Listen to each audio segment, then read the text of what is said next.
Magnets, crystals, pyramids. Magnets, crystals, pyramids. Magnets, crystals, pyramids.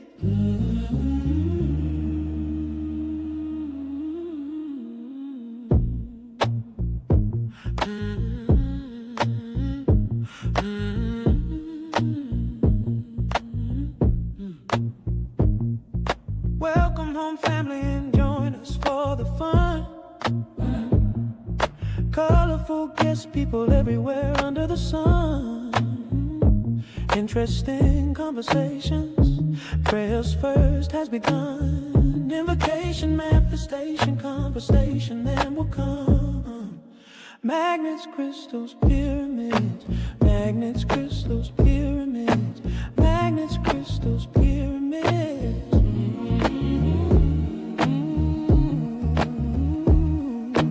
Magnets, crystals, pyramids. Let's start drinking some water, juice or tea. King Killer's recommended for you and me. Guayusa mixed together, maple syrup or honey. Magnets, crystals, pyramids. Oh, magnets, crystals, pyramids. Oh, magnets, crystals, pyramids.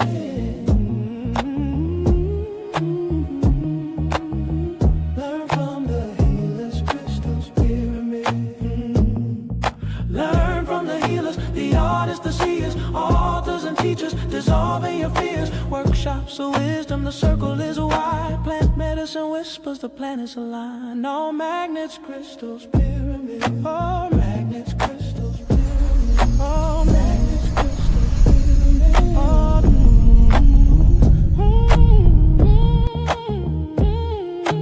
magnets, crystals, pyramids. Crystals and pyramids, magnets that spin. Organ awakening the power within. Tantra and herbs, the gateways ignite. Shamanic drums calling truth into light. Magnets, crystals, pyramids. Magnets, crystals, pyramids. Magnets, crystals, pyramids.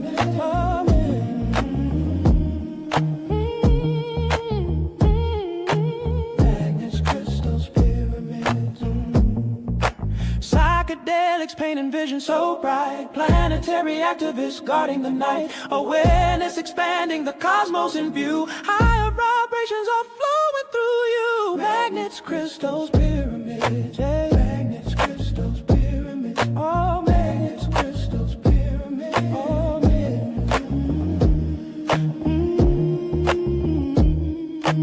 magnets, crystals, pyramids. Xenon and herbs, you'll feel much better. Drink your tea now instead of later. Stay ahead of your health. Health is always your greatest wealth. Oh, no, no. Magnets, crystals, pyramids. Hey. Magnets, crystals, pyramids. Oh, magnets, crystals, pyramids. Oh,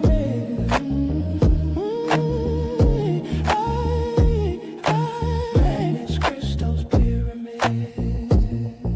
Mad science fun, tear the blast. Experiments under the sun. Sacred fire, prayers begun. Success and happiness, your destiny has come. Magnets, crystals, pyramids. Yeah, magnets, crystals, pyramids. Oh, magnets, crystals, pyramids. Oh,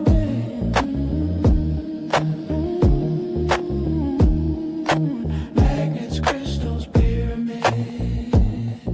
Learn from the healers, the artists, the seers, authors and teachers, dissolving your fears. Workshops of wisdom, the circle is wide. Plant medicine whispers, the planets align. No magnets, crystals, pyramids. Yeah, magnets, crystals, pyramids. Oh, magnets, crystals, pyramids. Oh, crystals and pyramids, magnets that spin. Organ awakening the power within. Tantra and herbs, the gateways ignite. Shamanic drums calling truth into light. Magnets, crystals, pyramids. Oh, magnets, crystals, pyramids. Magnets, crystals, pyramids.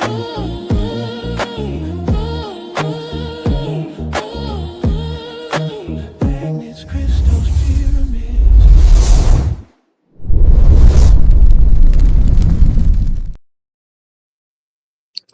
Welcome, everyone. Welcome. Welcome to Moorish Monday with Abdullah El Talib Mosi Bey. on Magnus Crystal's Pyramid and Moroccan Post Media YouTube. Welcome, everyone.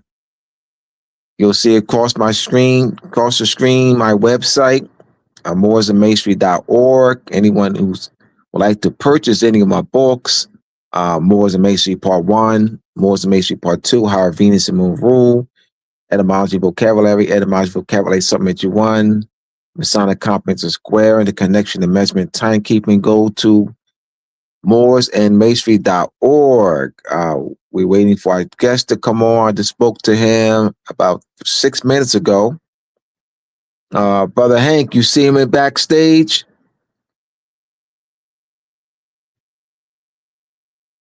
Let people know that. Not yet. All right. Let people know that we are live and direct and full effect. Also, hit that subscribe button and that notification, ding, ding, ding. And so you get all the notifications of not only this show, but the other shows. Hank has very dynamic guests on all the time. So please support. So I'll tell we have a lecture tour. King L. Bay and I will be on a lecture tour.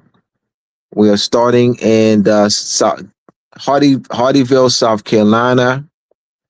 That is at the Agape Life Center. And that'll be on May 31st. I think starting at 2:00. So we'll have the event right up this week, and the flyer will be out soon. And then we'll take the tour to Jacksonville, Florida. Date to be announced. That'll be in August. And then we'll come out this way to New York and Harlem in September. That'll be at the St. Charles Bartholomew Church in Harlem. And that'll be in September to be announced, the time and date to be announced. Also next year, the Moorish Political Unity Conference, another Moorish Political Unity Conference. This time it will be in Harlem at the St. Charles Bartholomew Church. And we're looking at May. That'll be date and time to be announced. I just want to put it out there now. Get the interest going, let people know. Get your tickets ready. Get your ready for the Moorish Political Unity Conference, May of 2027. King Bay and I will also be doing tours and workshops, a series of workshops. We also will be have a website. We'll have a registry. We'll have a national registry, and we're gonna also on the website a national petition. So on that site will be a national petition, also as well as a national registry. We are very serious as we're preparing for the United Nations, we're preparing for the World Court. All right, preparing people's minds for that, preparing the structure with the national tour, workshops, the petition, the national registry, and then we have, I said, next year. Hope you be there in the house in Grand Governor at the Moorish Political Unity Conference in Harlem, New York, in May of 2027. Time and date to be announced, but I'm pushing it now. So Luisa Flores and Raheem Alabe, they will be the main sponsors of the lecture, part of the lecture tour in Harlem, and Luisa Flores will be the master of ceremony for the Moorish Political Unity Conference in Harlem, New York, which will be in May 2027. So, and Rahim Allah Bey, he will also be assisting Sister Luisa Flores for both the conference in May 2027, as well as the lecture at the St. Charles Bartholomew Church in Harlem in September of this year. So they'll be the two main contacts in New York, and they're listening now. So I greatly appreciate their assistance and their support. So once again, y'all hit that like button, hit that subscribe button. Let people know that we are live and direct. Once again, we have my website, mooresandmasonry.org. Our guest is with us in the house. We go back about what, 6-7 years. Yeah, fact. Yes, in fact, for the past 2 months, every second Sunday, from 11 p.m., 11 a.m. Eastern Standard Time, I'm actually, a guest on his platform. You know, more. This is Grand Governor Antoine Davis Bay, Temple number 84, Houston, Texas.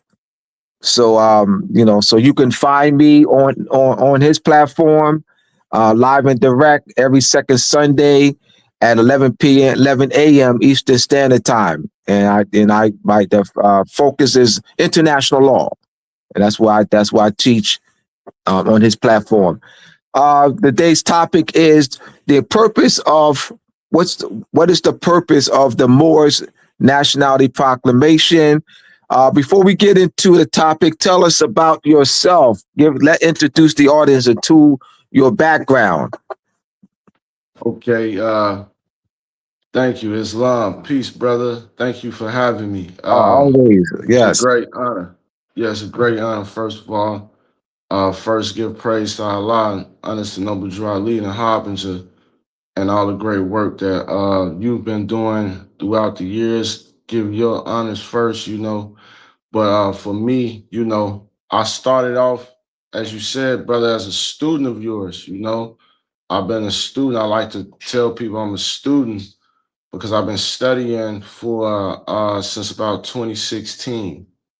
About 2016, I've been studying. So I'm about 10 years in about now. So it's been a divine journey for me. Throughout the years I have done a few things. We have founded consciouscollege.org. We had 850 credit team, help people with their credit throughout the years. So I have a background on credit, consumer laws, also courtroom action. I've been in and out of court since about 2014, actually, which kind of led me into this divine journey. Mhm. So, background in that, helping Moors out, became Grand Sheik about 2021.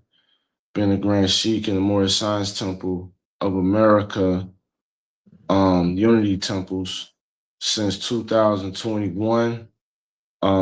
It's been a great experience, ups and downs, trying to unify the people. So right now, like you said, we hosting Sunday school. So I teach Sunday school every week from 10 a.m. Central Time, 11 a.m. Eastern Time. Sometime we go 2 hours, 4 hours. Mhm. Who knows, And with brothers like you assisting now, we've definitely been going 4 hours and being able to give the people a lot of information, Yeah. for free. So that's what we've been doing, just helping the people, educating the people. You can find me on social media, Faithful Member on social media, on Facebook, on Instagram. I go by Faithful Member. So I post a lot of content, share a lot of information, videos, things like that. So I also wrote a few books. I wrote the book I Self Law. I Self Law is a book I wrote, which contains over 1,000 case laws dealing with different subjects from Supreme Court rulings, so people can start to understand from the courts and the judges' opinions on some matters dealing with their everyday affairs. So I Self Law, it's a book. I have another book, Creditology, The Science of Credit. That's available on Amazon. So I wrote two books. Um, and yeah, I'm here, been a student of yours, and now I'm a co-instructor with you. It's a Hmm. very big honor for me, brother. I've been, had your book, Etymology was the one of the first books, I believe, Moorish and Masonry, Hmm. one of the first two books that Been out for 10. Well, I've been 10 obtained. years in December. Was a Main Part One. Yep, that was beginning my studies right there, and I greatly appreciate those works. Led me into a divine journey, studying zodiac, astrology, laws, etymology, um, international treaty study is what we've currently been studying. And I've been around a couple of your groups when you had the caucus and a Mhm. couple things you was been teaching when you had Shem around doing, Mhm. So I've been around for a while, but I finally stepped up the plate and now I'm here instructing. I want to give a shout out to Brother Nicholas. Brother Nicholas Bay, he is more unity, more uplifting humanity. More uplifting humanity is hosting, is hosting, will be hosting King Al Bay and myself in Hardyville, South Carolina on May 31st. All right, that will start that will launch off the national tour. So I want to give a shout out to more unity, more uplifting humanity. Also, we have Brother Altuza. Brother Altuza will be the leading the marketing team. Brother Asifa, they're both Brother Altuza and Brother Asifa are in Jacksonville, Florida. All right, and they actually work together. So I want to thank Brother Asifa, for his support as well. And so I'm looking forward to actually meeting them in person on May 3rd, 28th, as I will be arriving in Hardyville, South Carolina on May 28th. All right. So I thank you, my brothers. Um, so we go have a building a strong support team with the marketing and outreach. So I'm looking forward to meeting Brother Nicholas in person as he reached out to me in November to he wanted to bring more consciousness and education to Savannah, Georgia. And so we originally were supposed to be in Savannah, Georgia, but we got a great place, the Guape Life Center, and brother Stephen, who's been very helpful, who works for the Agape Life Center, who's been very helpful with us as we put planning the lecture in Hardyville, South Carolina. So I want to thank um, and y'all continue to hear about it. It's going to be big. We got going to have big time marketing. All right, and then like I said, next year we'll see y'all next year at the Moorish Political Unity Conference and at the St. Charles Bartholomew Church in Harlem, New York. We're looking at around May. All right, so brother, you take it away. Okay, okay. Peace and love. Thank you. Okay, so yeah, the topic of discussion today, we're dealing with very particular topic of the importance of proclaiming nationality. And when we say proclaim nationality, it's so many different definitions, so many different interpretations, so many different processes when we on the subject of proclamation of nationality and what the importance of that is. So I want to bring clarity today from my perspective and my years of practice and experience of proclamation of our nationality as Moorish Americans. We know in Act 6 of the Moorish Science Temple of America Divine Constitution, it starts off by saying, with us, all members must proclaim their nationality. We are teaching our people their nationality in a divine creed, that they may know that they are part and partial of this said government, and know that they are not Negroes, Black people, colored folks, or Ethiopians, because these names was given to slaves by slaveholders in 1779 and lasted until 1865 during the time of slavery. But this is a new era in time now, and all men now must proclaim their free national name in order to be recognized by this government. So when we study this and we put this into practice, because it's one thing to interpret what that's saying, and it's another thing to put it into practice. And what I've been doing throughout the years is putting this into practice. So what I've found out is that it's a very necessity to do certain things on the public records to facilitate you to be able to enforce your birthrights. And what I mean by enforce your birthrights, I mean to move within the United States corporation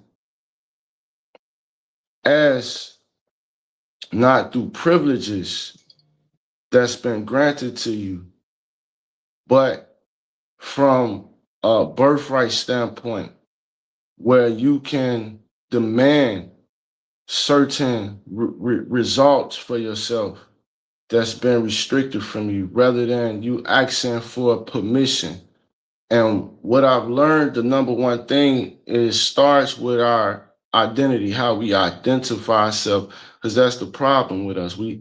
Our identity is the main problem. That's where it starts for us. So how do we identify ourselves is very crucial, because they have laws, federal laws in place that says when you don't have a nationality card,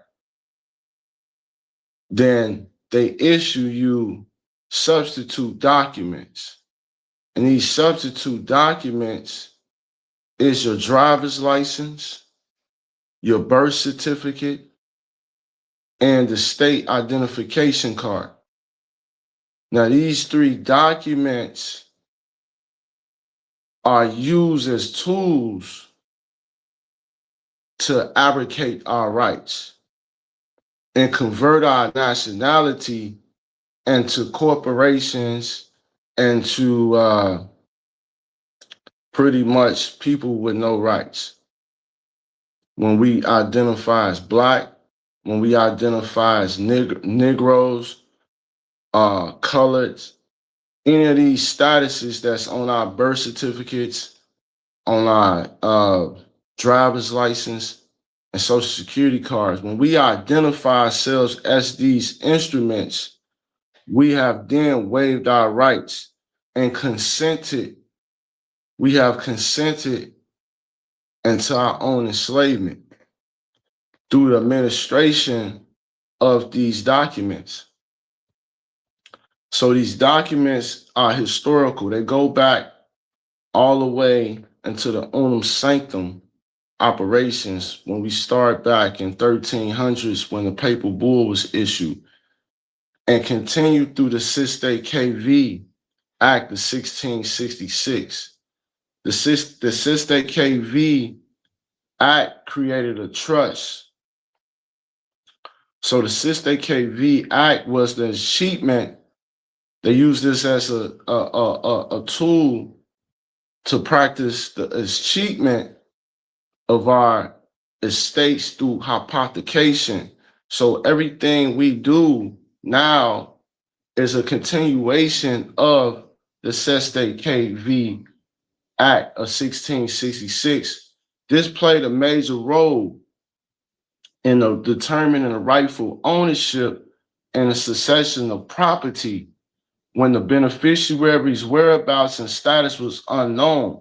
So they declared in this act, they declared all our property to be abandoned.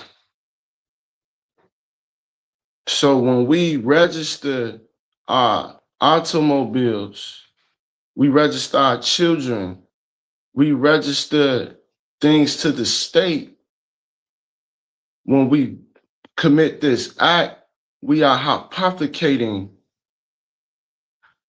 our own estate, even down to contracting, because I specialize in credit, but not just average credit repair, but through what they call securitization. So when we sign contracts, a car note, a house, a mortgage, we are hypothecating our estate to the state or to the banks that we contracting with. And the way we do this is known through what they call a lien process. So what we doing is we go sign a contract, Moorish American, you go sign a contract. When you signing this contract, they asking you certain details. They asking you your nationality. They asking you your race. They asking you for a social security card, a social security number. They running a credit report on you. All that's on the public side, but on the private side, they are doing other things that we not aware of. And that's when the hypothecation and the achievement of our state is taking place on the private side behind closed doors. And this is where knowledge of securitization comes into place. Because once you put your car or the house up for a lien, you are securing the loan. By you securing the loan, they are creating what they call a security. They create a security, and the security becomes something of value where they can monetize on what they call a secondary market. Okay, now this is through my studies that I've learned throughout the years, and this is all tied into our nationality because we are contracting as U.S. citizens, Black, Negro, and color. We are not contracting in the right capacity. And nationality proclamation corrects this for us. It helps us to contract in the right capacity because the way we contract with this de facto government determines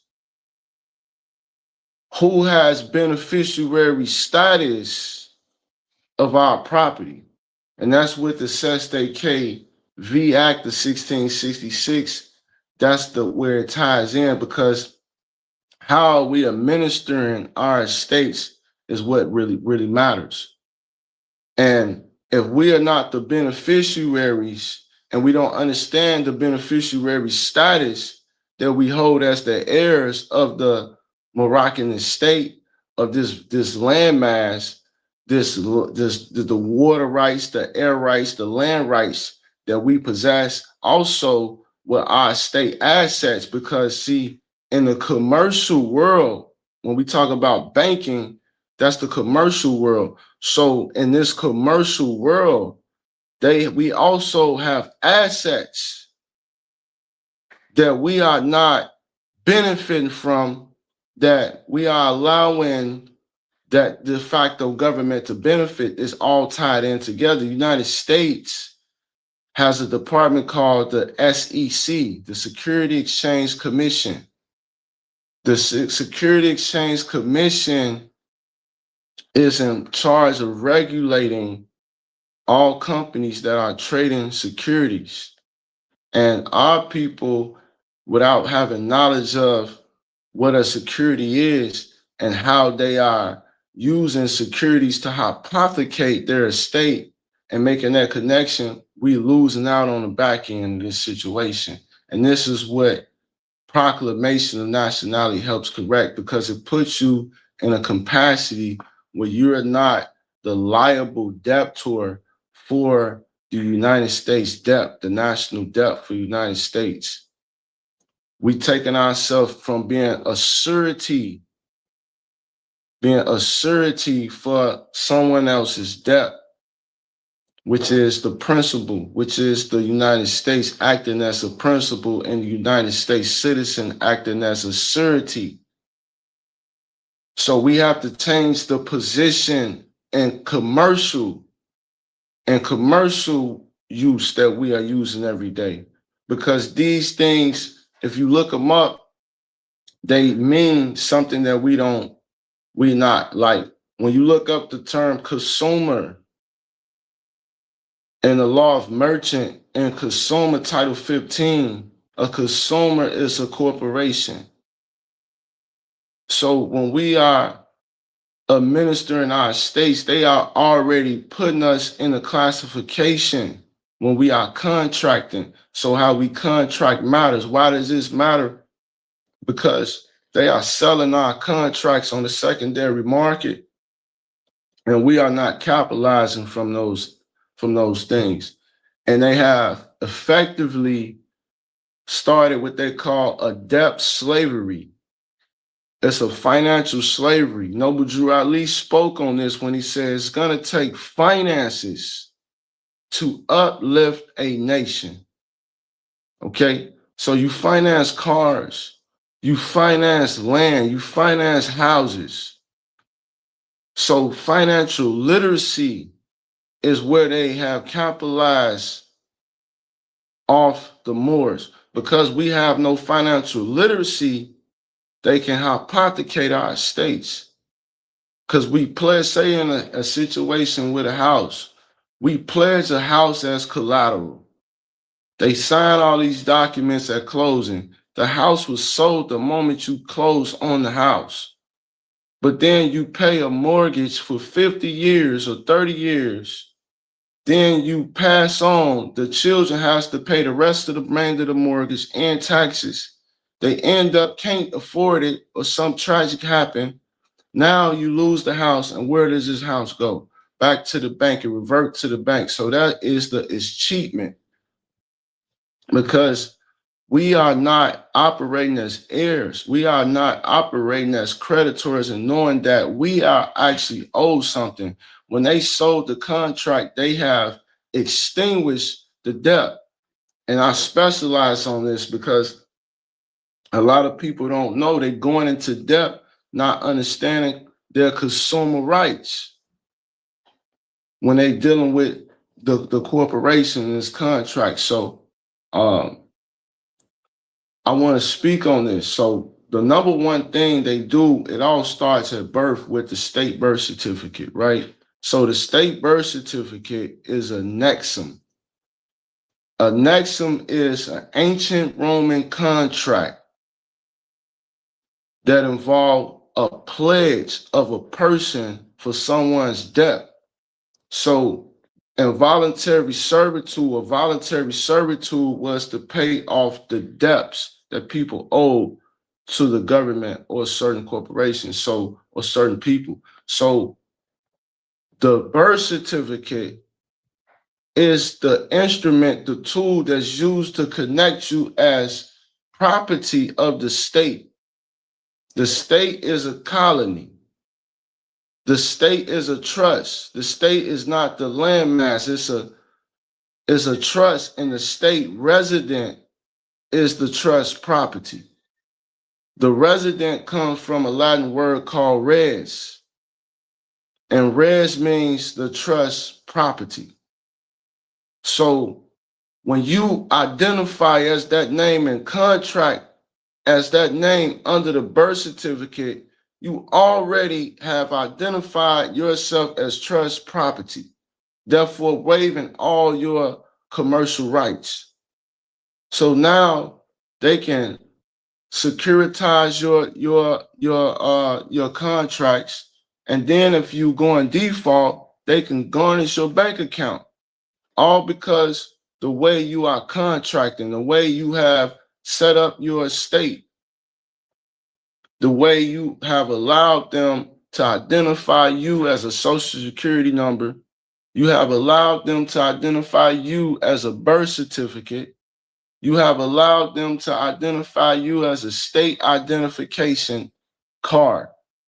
And this is not our true identity. And this what proclamation of nationality corrects. It separates you from the instruments that was used in modern day time to convert you as their property, a state property.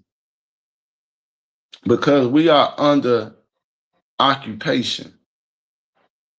Okay, so what we teach people in the Moorish Science Temple 84 is to correct these things. So the way we correct these things is through two instruments mainly, well, three instruments mainly. That's an affidavit of a name correction and status correction. Number two is the nationality card. The nationality card is used. And number three is an estate plan. Those three main items is what we consider a status correction, because the name has to be corrected. A lot of people do a name change. A name change and a name correction are two separate things. A name change falls into statutory law. When you are going to the court, you're asking the judge for permission to change your name, and all they doing is creating an alias from the birth certificate and adding another alias to the birth certificate. And that's not what we do. What we do is correct the name. So we don't go through the courts to complete the process. That's number one mistake. We file an affidavit on the public record in the recorder's office. And from that filing, we enforce our rights from there. We use that filing as evidence of notice to the presiding or to the occupying, I should say, the occupying government that's within the jurisdiction. So we go to that government and we record our proclamation with that government. And from there, it allows us to correct all our records.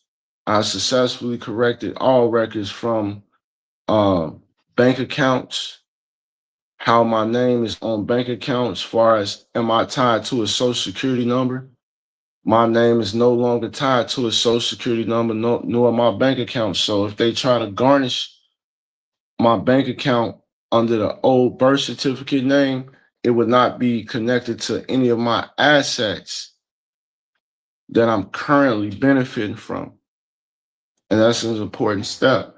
And also other things that matters in court, when we deal with court, it creates diversity of jurisdiction, diversity of citizenship, which is an ancient, jurisdictional, what I would say, a ancient jurisdictional law, because you have subject matter jurisdiction, you have personal jurisdiction, territorial jurisdiction.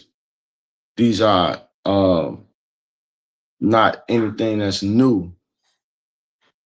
Diversity jurisdiction, subject matter jurisdiction always existed. For a court to have authority over any matter, they first have to have jurisdiction. And we have successfully demonstrated that is also in the Moorish Science Temple 84, that we can challenge the jurisdiction with our nationality, by proclaiming our nationality, depending on what the situation is. But that's some of the things that we do, and I like to talk about you know, using these instruments, the name correction to convert over your estate. It's a lot of particulars that goes into that. I can talk all day about it, but I don't want to be too long-winded on that because there's so many different particulars that goes into each step of the way. It's not a complicated thing at all. It's not something that you have to really pay for to do anything. It's actually free, but you have to study and know what you're doing. I help facilitate that as a service because I have studied these things for so long. But I tell people all the time, um, nationality is something that happens in a mindset. Your mindset has to change first. That's the first thing. You have to know who you are. And it don't take any paperwork or any process for you to exercise that birthright. But once you do know how you are contracting in the commercial world, then you will know the need of documentation and to present documentation to correct certain records, especially when you're dealing with banking, when you're dealing with your estate assets on the commercial side, in and out of court. And you can benefit a lot from that because it's all about liability. Who's the surety for these debts? And you don't want to put yourself in a certain situation. You want to have yourself in the right capacity so you can eliminate problems, because the problem I see, especially in the Moorish community, is that a lot of Moors are broke, far as they don't have really no income. We don't have land that we are purchasing, and a lot of assets we don't have. We're really not self-sufficient as an organization or as a nation of people. So it's going to take us to really go back to look at financial literacy from another standpoint, and understand that we can really benefit from the commercial world as far as banking and credit, but we have to educate ourselves, okay? Because we can't build and run a nation. We don't have our own schools. We don't have our own grocery stores. We don't have our own banks. We don't have our own courts. We don't have the necessities that we need to be self-sufficient, to be um, fully sovereign, and to not depend on the European government. Noble Ali told us that he's only leaving this government around long enough to teach us how to run a government. And for me, that translates to we have to be self-sufficient, because a government is here to help protect people's property and also their rights in the state. But on the commercial side as well, governments play a role in commerce.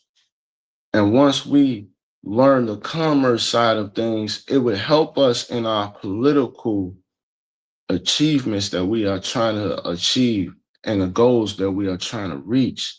But until we learn how to put those two together, we're going to constantly have problems, because a lot of times, especially like in my membership or what I see when I go into other classrooms, is that the people want to dedicate themselves to these organizations. They want to help us, but they don't have the means to help us because they have problems that we're not solving, or they can't solve themselves. And nationality does solve all problems. And that's what I'm presenting, that it's a lot of things that nationality solves. But one of the things that I've learned that it solves is on the commerce side. It solves our commercial and financial problems. You know, outside of nationalism, when we do for ourselves and we buy ourselves and support each other in business, that's another element we need to learn as well. But just as far as how we contracting, that matters every day, because are we on the losing end of the stick, or are we really benefiting from this? You know, are we allowing ourselves to work these jobs and then turn around and then give everything to the children and lose it all, and then we're not really building generational wealth? Where is the generational wealth being built? And that's what's really important that we look at the generational wealth portion of this, because you know, if we are fighting for sovereignty, um, we always gonna be behind the eight ball. If we are a beggar nation, we are you know, a broke nation. We in poverty, and we have all this talent. We have many talent within our nation, but we have a lack of financial literacy. Um, Brother Abdullah, your etymology book was one of the first books where I learned the actual definition of a dollar, right?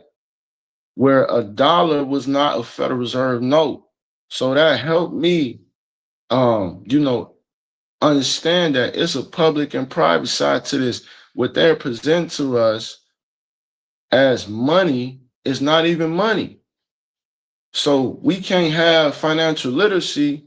Well, we don't even have etymology of the words we're using. What is money? What is a dollar?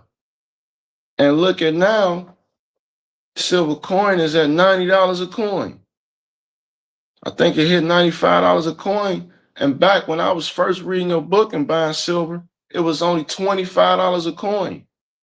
And we talking a matter of 10 years and it went up $70 and it's on its way up. So we have to understand what the inflation of the US dollar really is. And this is the contracting part of nationality, because all this matters about nationality.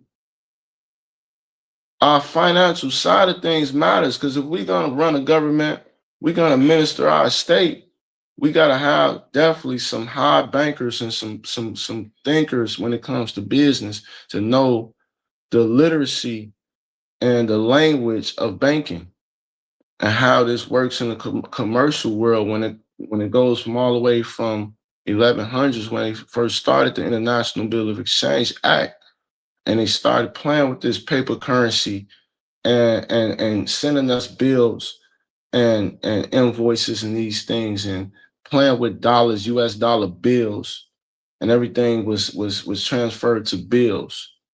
So we have to, man, we have to really educate ourselves, and that's what I'm here to do, and that's what I've been doing.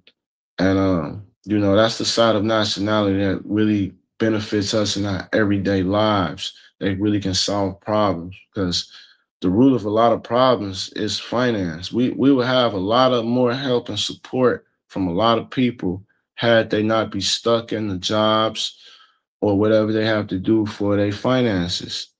And we really need to know there's an easier way to obtain finances, and it's through financial literacy. It's becoming educated on these things. Private banking is number one. Credit is number one. You know, you have to know about it from a nationality standpoint, because there's a lot of fraud that's going on. There's a lot of dirty hands in this, and there's a lot of equity that's being stolen from us. So, you know, that's where I want to come from with that, brother. You know, I don't know. You have you continue. You have is that complete your presentation? Yeah, for the most part, yeah. All right. All right. Anyone have any questions? Type your questions in. Type your questions in.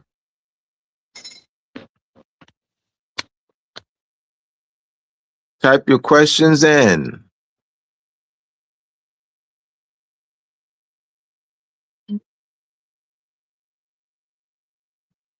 I mean, for anybody that's looking at the questions, the comment section now.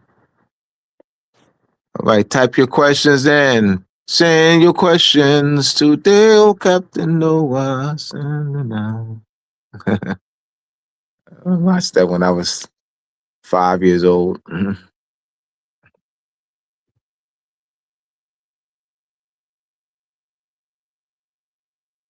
No questions? Comments? Uh,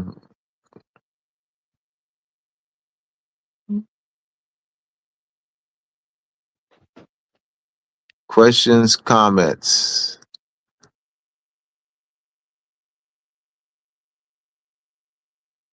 No questions, brother. I see a question says All right, what you it's say? earlier in chat. All right. It says, what is the international law principle of Moorish nationality proclamation? So I can answer that for sure. Mm-hmm. So the main standpoint, the principles, when we talk about principles, not law, but the principle that I stand from comes from, of course, United Nations Declaration of Indigenous Peoples, Article 15, everyone has a right to a nationality. So that's a reminder of our, of course, it's not a law, and that's why I say the principle. That's a principle that was declared to remind indigenous people that they actually had a right to proclaim a nationality, no matter if they have been stateless and given an artificial nationality under the 14th Amendment. So that's the principle that reminds us that we can proclaim nationality. If you read that declaration from the United Nations, it allows you to, it's like a reminder of you the rights that was taken away from us that needs to be restored. So Article 15 deals with the right to a nationality, right to change a nationality as well. Of course, we have an artificial nationality on the 14th Amendment. So you have the right to change that from a 14th Amendment citizen into your indigenous status. So that's what the principle of the proclamation stands on, the actual right that we possess. All right. All right. Kenthal L. Bay, thank you for that question.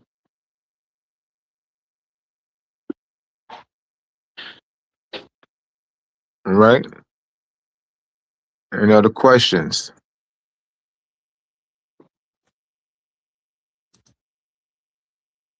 I guess we can wrap it up early. We usually go 2 hours. I mean, I can go a lot longer if you want me to. Yeah, we have more time. I mean, if you're done, I mean your presentation, we can wrap it up early. That's fine. Um No, I didn't know how long you usually go, but I mean I can break down a lot of key points you can continue. that Yeah, I you have have in my time. slideshow. I was planning Hmm. on doing a slideshow, but Right, I guess the StreamYard app doesn't allow my computer to Yeah, connect yeah, on the yours. phone Right. and the mic. So that kind of played a part in my presentation, but I definitely Right. have a lot more knowledge to share with the Moors for sure. Uh, I definitely want to use this opportunity, Hmm. uh, not take it for granted for sure. But yeah, I see another question in the comments from Nathan Wright. Said, how did you and brother meet and why you chose to stay working with him to support each other in truth instead of someone else?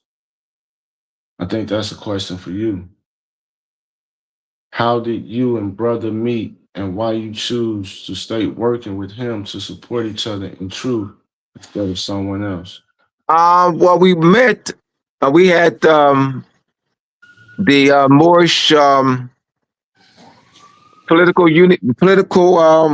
what's it called? Moorish body politic formation classes back in March starting in March of 2021. And the brother Antoine was on there. Um, at that time, you were in Chicago, I believe, No, I was in 2021. Houston. I was You in still are Houston. you in Houston? All Yeah, I'm right. from Chicago. You Yeah. from Chicago, yes. And so that's Hmm. how we met. Uh,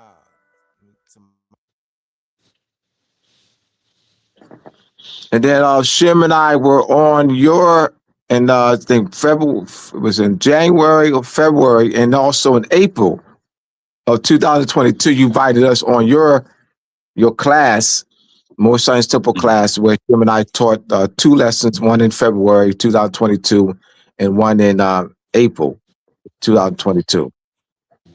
So then I think, and then we had talked on the phone a few times.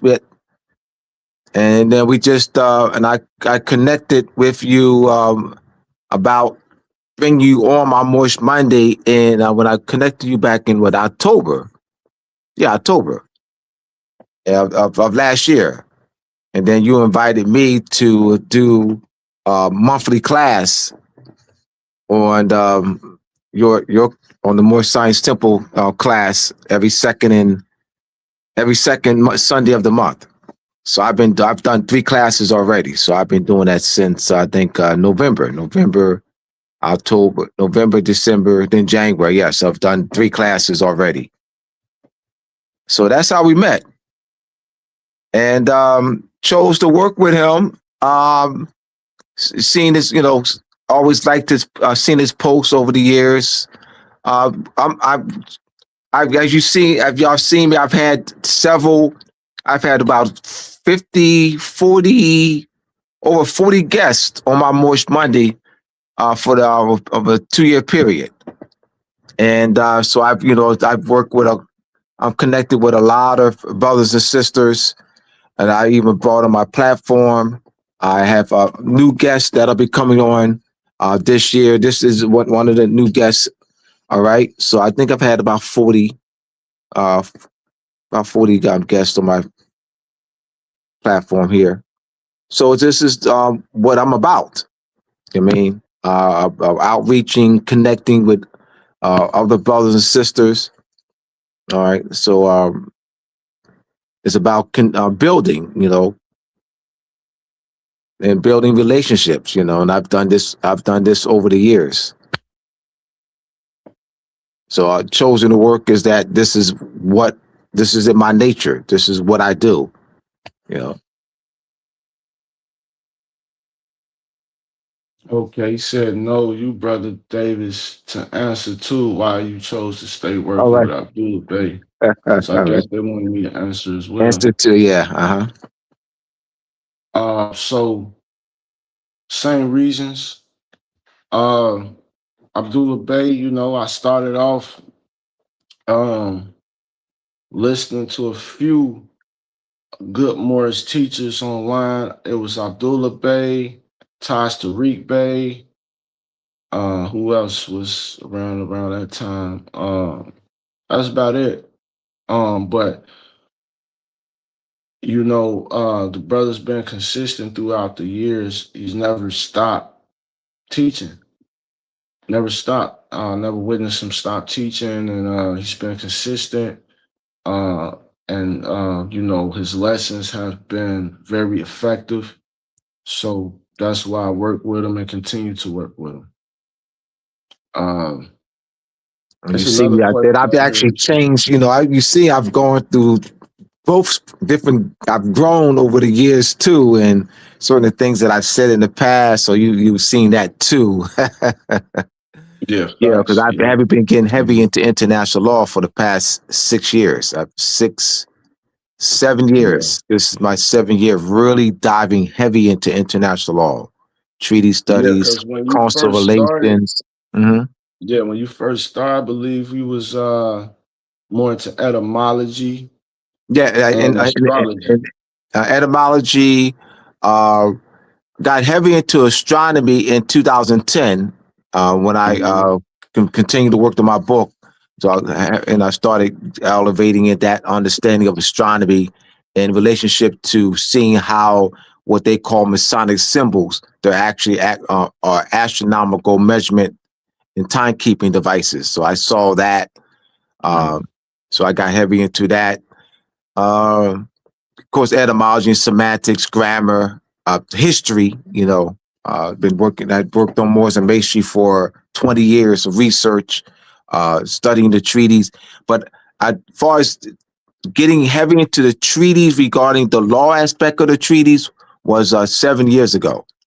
The treaty enforcement, consular relations, diplomatic relations, the political application of nationality, uh, you know, the law dealing with the territorial sovereignty concept, the acquisition of territory. So I've been, really grasping into different areas of international law and honing on particularly those areas that affect us, where I can show the condition of our land from an international law perspective, and also remedy for our people from an international law perspective. I can discuss from an international law framework, our condition as well as our remedy from an international law framework. So I've become pretty good at that. I see another question from Samara Radim 6703 says, no, never mind. Says, do you think we can get back to desire being the currency of the world? What's the question? It says, do you think we can get back to desire being the currency of the world? I'm not understanding. I don't I understand the guess, question. yeah, I don't know what they're trying to say, but yeah, the US dollar has been the major currency of the world. If I think since 1930. But Oh, are you yeah, talking about? We got. I guess they're You back talking to about the? about You the talking about the currency. Federal Reserve note? Yeah, You talking? yeah, I think they're talking about the Federal Reserve note. Oh, this is Nathan Wright from Sister. Peace, brother Nathan Wright. This is Sister Louisa.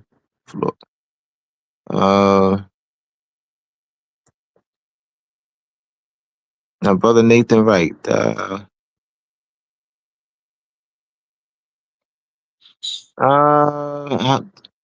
we got the already answer that. I don't see other questions. It's from Samara Rahim Dean. I'm on the computer too looking at it, so I'm looking on my phone. I can see it. I can see it. Desire. Where can I get a cow for sugar, goat? And so you're talking about the bartering system. We got, you're talking about the bartering system, random thought, an example, but would that not be better than real money and human entitlement? Yeah, we got it. Yeah, we have to recover our lost more sovereignty. We have to restore, be restored to our original condition and status. Um, right now, my main focus is to, and particularly in this tour, and also in developing a national registry and also national petition, is to bring our issue onto the international platform, is to bring more awareness and proper concepts and to facilitate, national political unity among conscious and unconscious Moors.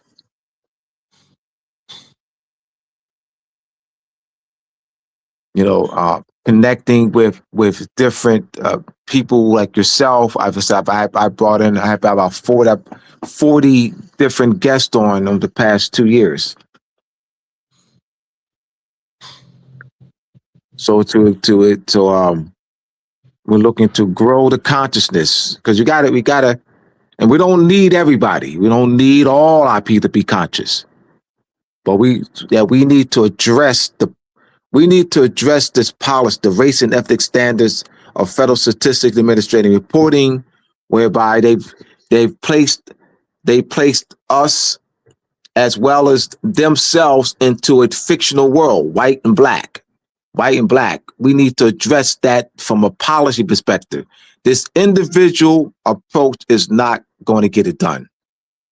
We need to address the policy.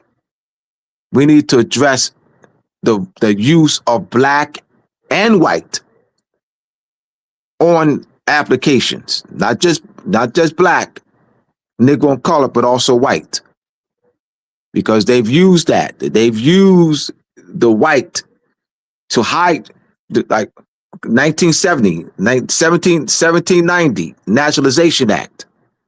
Congress coming from Linnaeus, Francois Bernard, Linnaeus, 1758, Systema Natura, which was a social constructive fiction.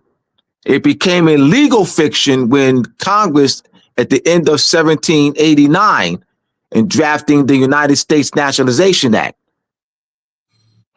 and placed white in the Naturalization Act, free white person.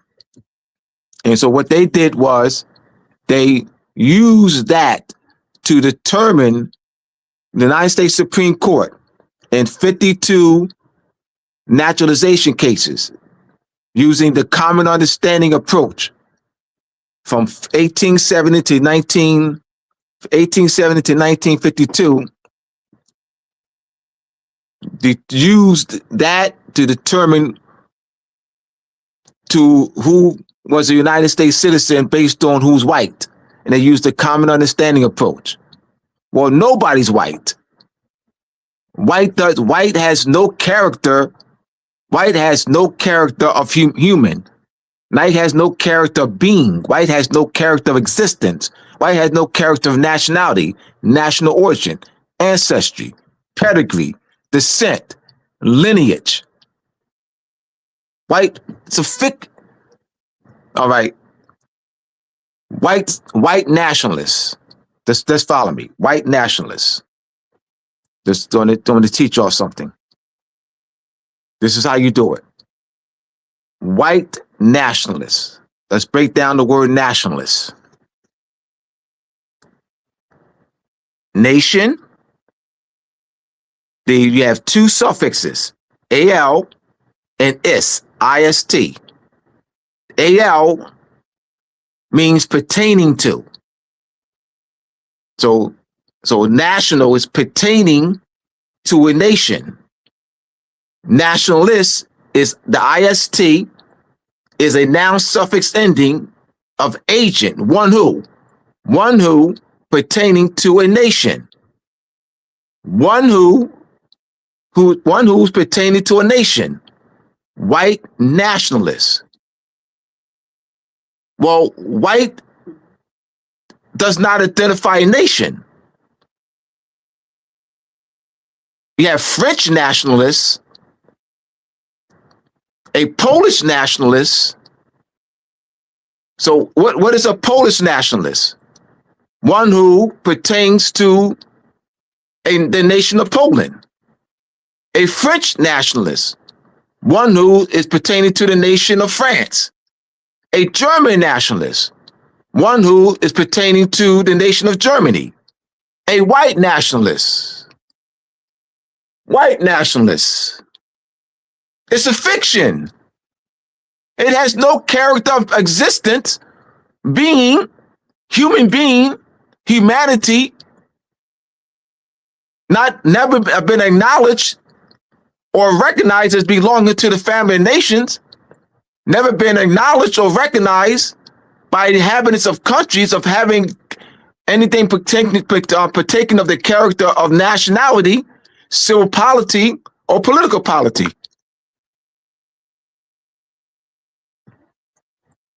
So the United States Supreme Court used a fiction They used a fiction, white, the United States Congress in 1789 drafted a fiction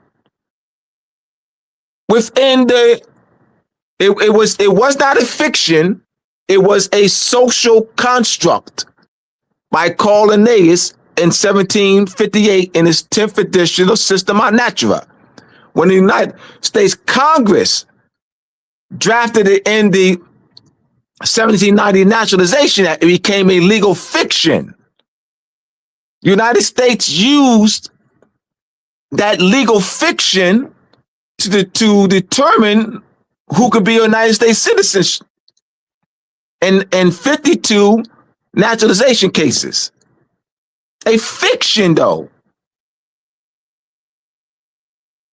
That's not law. That's not positive law. White is not part of United States jurisprudence. What do you mean, Abdullah? Jurisprudence is positive law. White's not part of United States jurisprudence. Jurisprudence is the science that treats positive law. White can never be part of United States jurisprudence. White, you can never make a fiction. White has no existence. This is a car. This is white. So I'm standing next to a car. I'm standing next to a car. The demonstrative pronoun, you have this, that, these, and those. The demonstrative pronoun this is singular and is also indicating near. So I'm showing you how grammar works. The demonstrative pronoun this, singular, also denoting that it's near. So, right? That is distance. That denotes distance. This denotes near. So this is white. I'm standing next to a car. So I'm saying this is white. What I mean, so this is white. So that is a predicate. So white is a predicate adjective pointing to this, the demonstrative pronoun. But I'm pointing to this, the car. When I say this is white, I'm not identifying what I'm pointing to. I'm describing an aspect of what I'm pointing to. This is a car. I'm identifying that which I'm pointing to. This is white. I am describing. All right. I hold a black in my hand.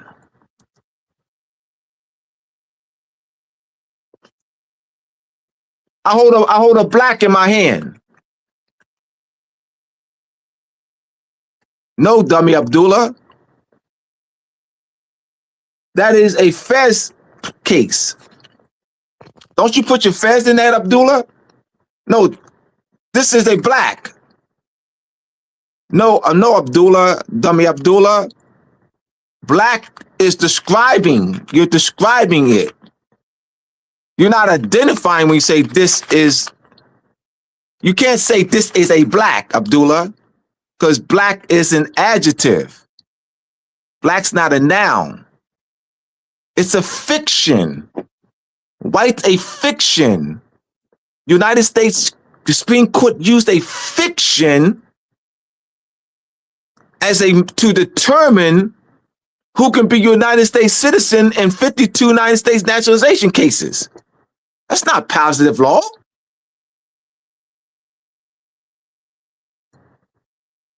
Not positive law. And they're going to use the common understanding, common knowledge, common sense, popular opinion approach on who is white. Nobody's white. White has no character of existence.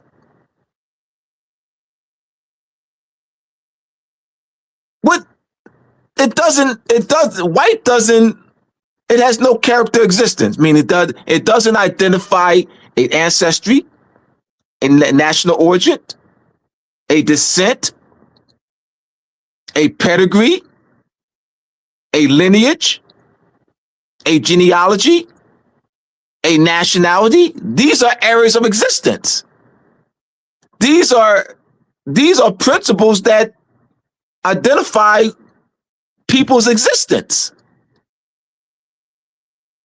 White doesn't identify anyone's existence. We're going to use equal opportunity. We're not just doing black anymore, and not white too.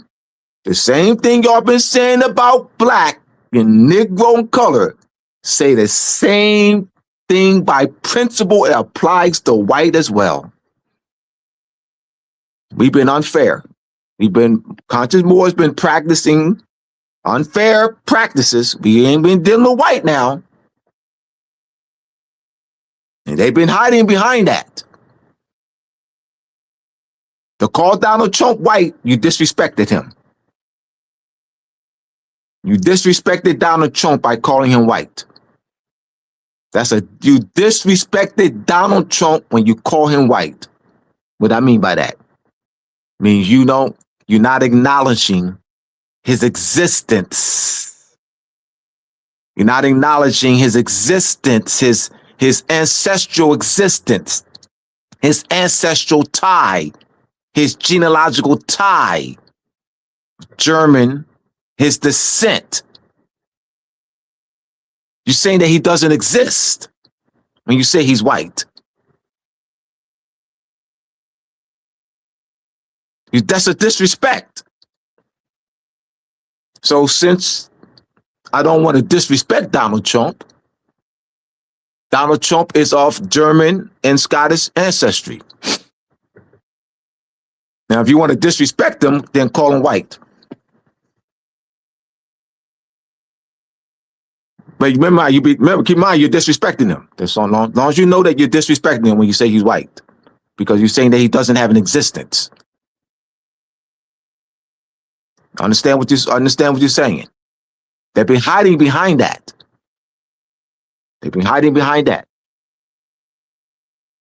They created that and control it. And we are the target. So they're not losing their birthright with that. Because the land that they own is not their birthright. The land that they own is not their resources. So they're not losing no resources or birthright through that fiction. We are the ones that's at loss. So it's really that we are the target. So they benefit from it because they created it. They created the fictional racial paradigm, and they control it. That's the key. They created it and they control it. We didn't create it, nor do we control it. All right. So I just want to drop that on the people. So you'll see me that I've been dressing white a lot lately. You know what I mean? On my Facebook page, I've been putting a lot of emphasis on white, and I will continue to do that. I'm not letting it up. I'm going to turn the heat up. Let's turn it up. Let's turn it up. Let's turn it up on them. All right. We're respecting you. We're respecting y'all. So we're not going to call you white because we respect everyone. Because we respect everyone, we respect humanity. We're not going to call y'all white. Because we respect humanity, we're not going to call y'all white. Now, if you want me to disrespect you, keep in mind, by calling you white, I'm disrespecting you. But by identifying you by your ancestry, I'm honoring you. By calling you white, I'm disrespecting you. Keep that in mind. That's a disrespect. Because there's no existence. So since I don't want to disrespect anybody, I won't call them white. See what I'm doing? See what I'm doing? I mean, what? Positive law. I mean, what? The family nations. I mean, the principles of humanity. I mean, the principles of human rights. The white and black takes you outside of that because there's no character of existence and nationality.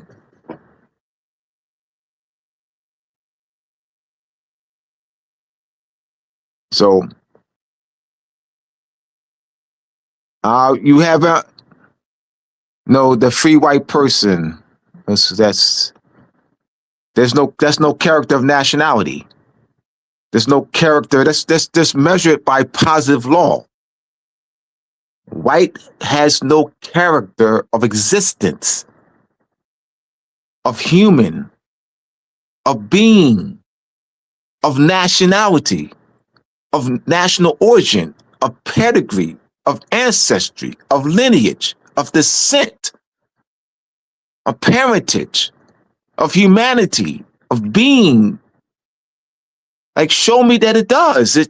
You can't.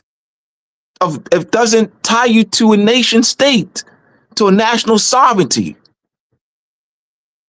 No character, no civil, political, or political polity.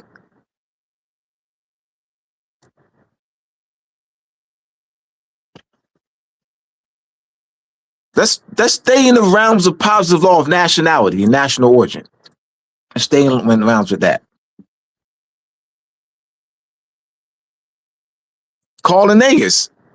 It was Linnaeus in 1758 who used black, white, red, and yellow in his 10th edition to describe complexion of those in four continents. And he used the Latin words albus, albicus, Niger. That was in 1758. And then Johann Friedrich Baumbach, he disrespected the Caucasians. Johann Friedrich Baumbach disrespected and dishonored the Caucasians. The Caucasians are those who lived in the region of the Caucasus Mountains. Donald Trump's not Caucasian.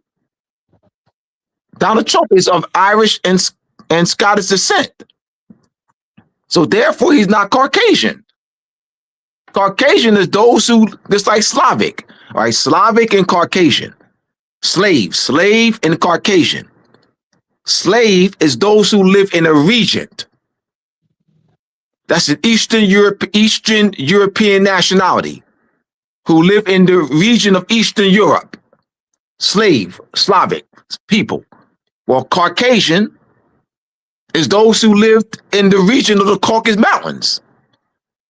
Linnaeus, it was a school, the Goething School, in the 1780s, late 1785. Minor, Christoph Minor, and that was a school that disrespected the Caucasian people, and they associated it with white, and then that was done by Christoph Minor in 1785, and then Johann Friedrich Baumbach, who became more popular. He applied that to in 1795 in his 3rd edition of On Natural Variety of Mankind, and associated white with Caucasian and European. All right, so Brother Antoine, if you have any other comments you want to make? I just wanted to bring that to because I've been getting, I've been getting the from conscious movement. I'm white, you know what I mean? I'm white. You know, I used to do that. I knew that. I'm going to stay within positive law. I'm going to stay within nationality. We got to stay within nationality, national descent. I'm going to stay within that. Yeah, you can't identify as those white. Those are legal constructs for sure. We have to proclaim nationality Absolutely, in absolutely, everything we do, and that's absolutely. why banking and things I bring in the commerce world is so important as well, because we are allowing them to take advantage of us in a commercial capacity. Uh, I seen a question on here that says, how could one get in contact with A. Davis Bay? I put it in the Oh, chat. put in the chat. Um, Yeah. Mm-hmm. yeah, I put it in the chat. You can go to consciouscollege.org. You can inbox me on consciouscollege.org, or you can simply go to my social media, faithful member. That's on You put it. Facebook and Instagram. You put You in the can chat. send me Yeah. a Put that in the chat.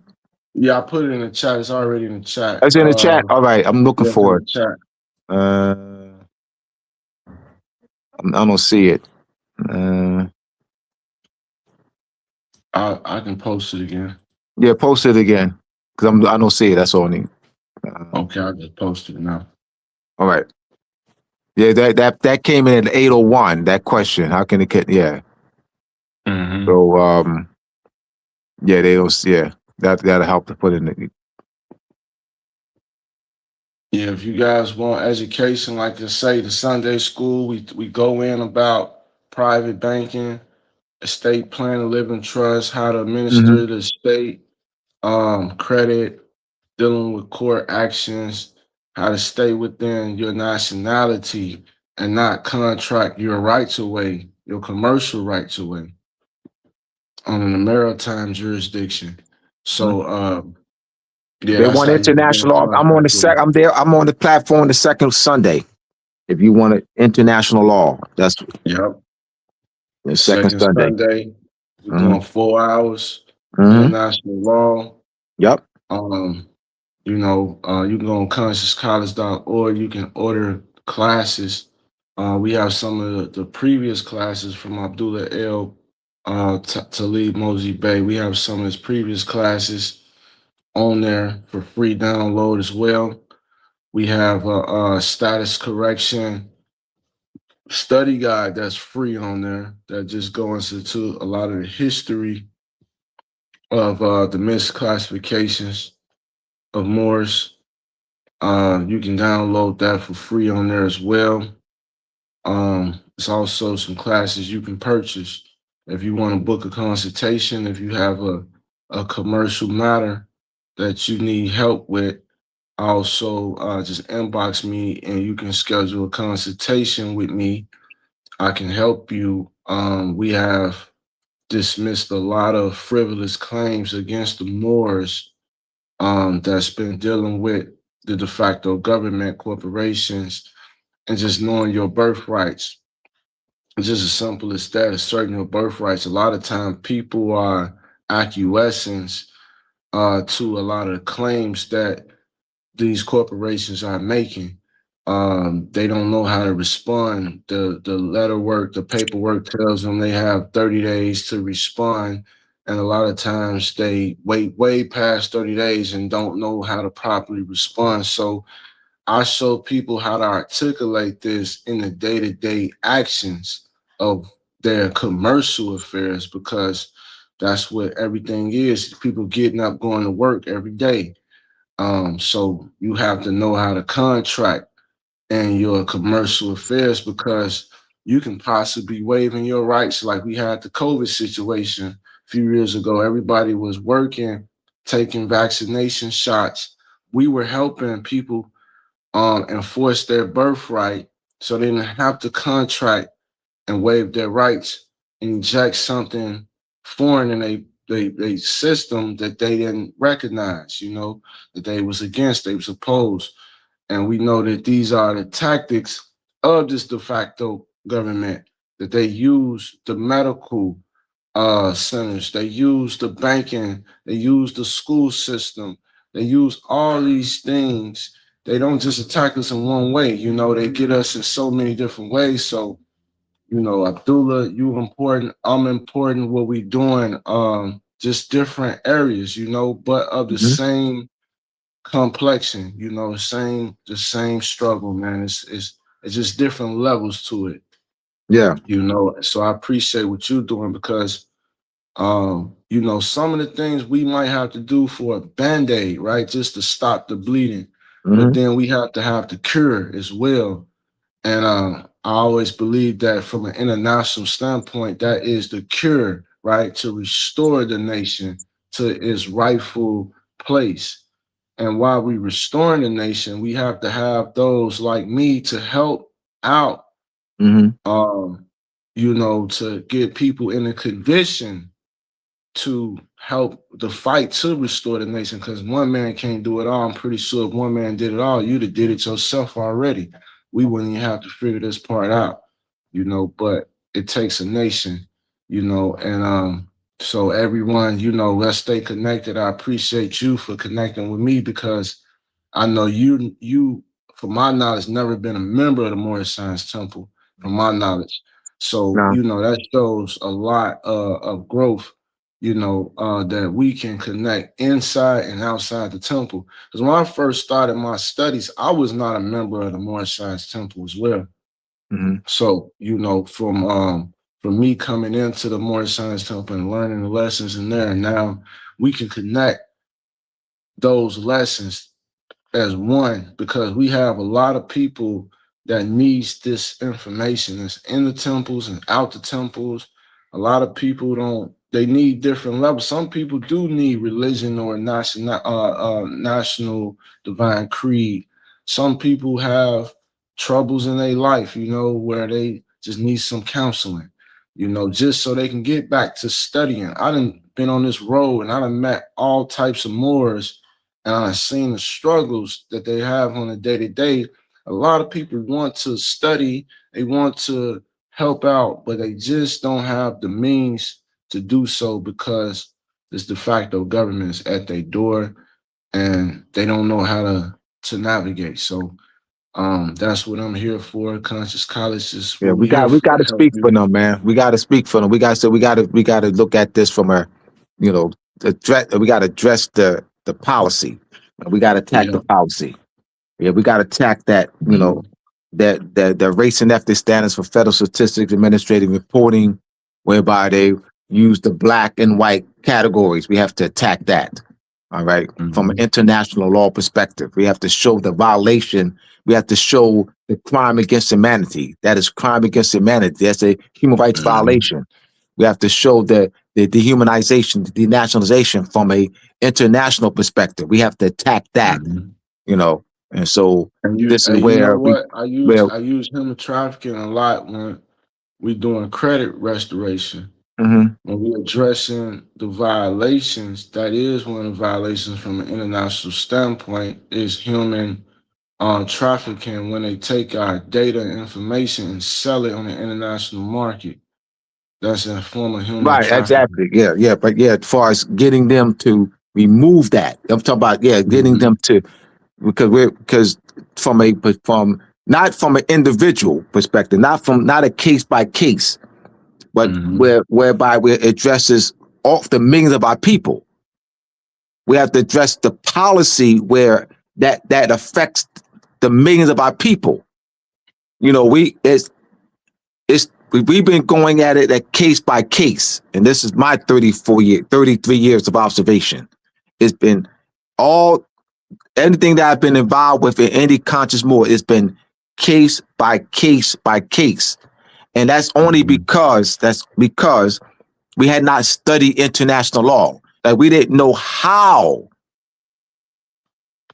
to address it from perspective where we're addressing the policy, where we're addressing the census, we're addressing where they have black and colored and Negro on the census, where we have to address that, where that remove that from the census, remove black and white from the race and ethnic standards, remove it from job applications. Like we have to address it from that it can be done. It's that we didn't know how. That's all. Because we are intelligent, so we're not stupid. We're not slow. We're not. It's not none of that. It's that where our direction and focus was case by case by case. That's all that was. But if we can put the focus, on addressing it from the policy perspective, like those who deal with there's people who know how to do this. Those who deal with, they want to effectuate change from a policy perspective. I remember that in the movie with John Legend, Dr. King movie, that latest one. The late one, the John Legend and Common. John Legend and Common's in the movie. Simon. And Dr. King is talking to the SNCC, the members of SNCC, Stokely Carmichael. Dr. King is talking to Stokely Carmichael and other members of SNCC. I'm of the members of SC Student Christian Leadership Conference, SCLC, and Stokely Carmichael was saying to Dr. King that they had these individual wins. Dr. Stokely Carmichael was, pressing his chest, with these individual wins, and Dr. King said to him that you'll never get anywhere. You'll never get anywhere as far as effectuating change with the individual approach. You have to adjust it from policy. I said, ooh.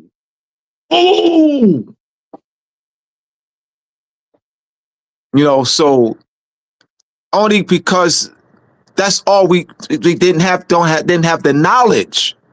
I didn't have the knowledge. I do now, but I didn't have the knowledge. I was individual approach. But went 33 years and I haven't seen any change though. Like, when are we going to really get a good hold on this? Mm. So this is where I'm talking about having a national registry, a national petition, organizing Nicholas, who the more uplifting humanity. I suggested to Nicholas a couple of days ago. He jumped right on it to establish the more humanity, more uplifting humanity. Southeast region educational network that embodies Maryland, Virginia, North Carolina, South Carolina, Georgia, Alabama, Mississippi, Tennessee, Florida. It was 9 to 10 states. We're gonna with the tour. It's going to be tied to the tour. And then the marketing and the national registry, right? We're gonna he's putting together the organizational structure on paper. I'm working with him. We're gonna have liaisons. We'll have liaisons in those 9-10 states. So he's building the structure, and it started out with him contact me back in November. I have not known Nicholas long. He was Nicholas. I've connected with Nicholas because he was a customer.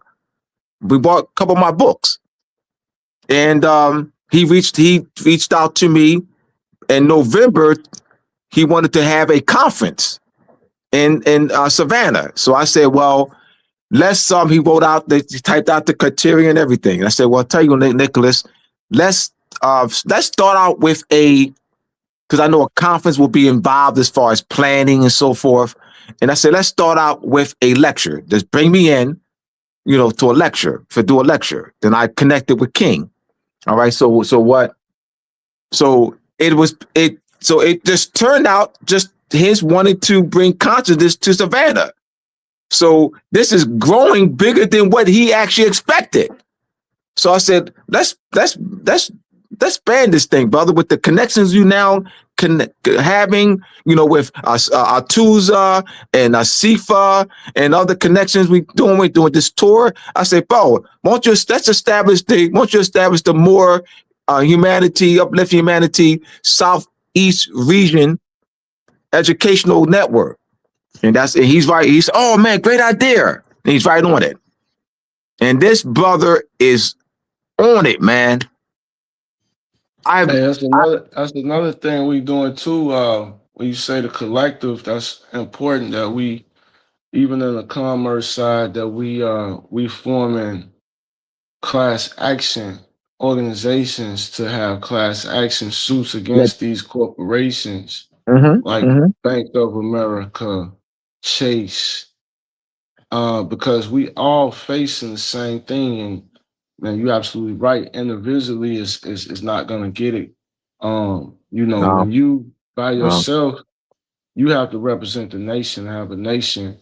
Even understanding how to do that is important, and attacking the policy, going to the legislators. That's a lot. When we've been working in Moorish Science Temple of America throughout the different temples, not my particular temple, but we have Sister in Tacoma, Washington. We have Moors in Chicago, Illinois, in the Moorish Science Temple. A lot of people not aware of the political works that's taking place. So I'm gonna inform people. A few of the things that we are doing is political works, changes legislation. I want to give a shout out to Brother Shaw Ill in Chicago, the Mecca, one of the good brothers I know. The brother is definitely took political action to another step, to another approach. He's got bills petitioned right now to change a few of the policies when we deal with the racial categories on the applications and things like you was mentioning, why we have black on this. The brother actually has a petition that's been is on the floor right now with the Illinois legislation. And that might not be the full remedy, but it's definitely a good step towards the right Well, direction. he's thinking in the right direction though. He's not thinking individual. He's thinking in the right direction though. In the right direction. So Yeah, that yeah. you're absolutely right. Collectively, um, individually, yeah, we have our own problems, but it's a collective, and that's what I was talking about, the band-aid and the cure to the problem. That we putting band-aids on things that really need a cure. But sometimes you have to put those band-aids on so you can help people get to the cure.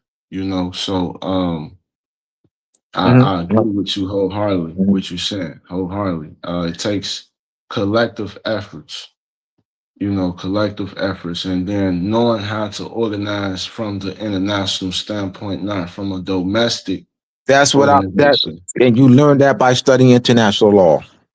It's right Yep. there in the books. It's just books. Get the books are right there. It tells you it's right there. Gives you the principles, the guidance on how to do that. A lot of Knowing things that's the concept, right, the transparent concepts and is, man, principles. there's a lot of violations going on in international law. I mean, when I take a look at the commerce world and we look at the International Bill of Exchange from an international standpoint of commerce, it's a lot of violations going on that needs to be straightened as well. And that's why I give honors to Marcus Garvey. The more I study commerce and the market on international, I understand even what Marcus Garvey attempted to complete with the Black Star Line. When he brought that ship, it was an effort to take over commerce and correct commerce in a way where it cut out the de facto government from doing business. Because when you look at the number one consumers in the world and some of the largest buying powers of a nation, North America, we as so-called Black people, we have the largest buying power.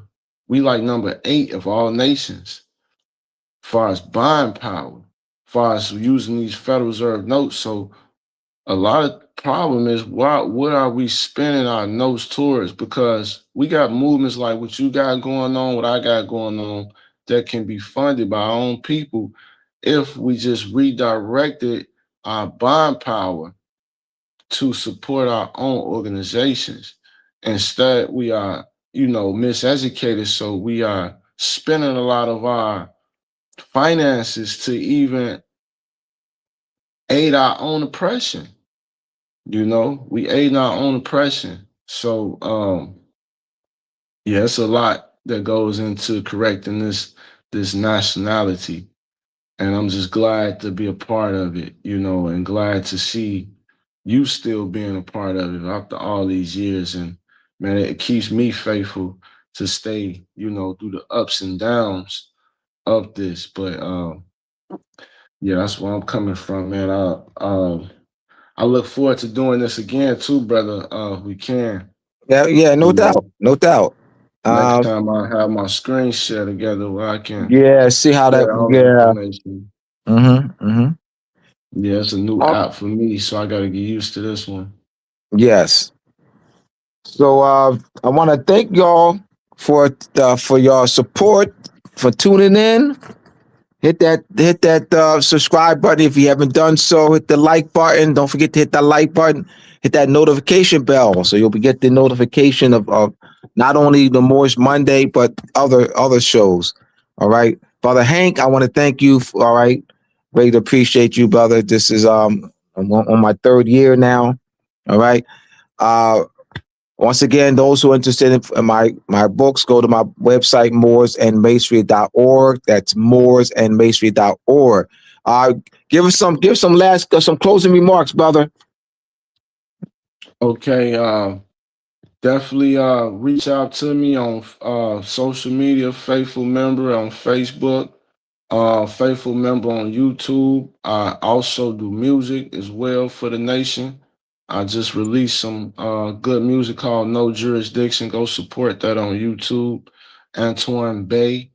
You'll find me on all music channels, iTunes, wherever you have it. I believe that we need art to support the movement. We need as much motivation as possible. So I create art to support the movement and motivate the Moors. So please support me in that as well. Like I say, faithful member on all social media platforms, Instagram, Facebook. Support me on that and engage with me if you need to reach out. Just inbox me. I'm very reachable. Um, Peace and love. See y'all on Sunday school. All right, peace, everyone. Till next week.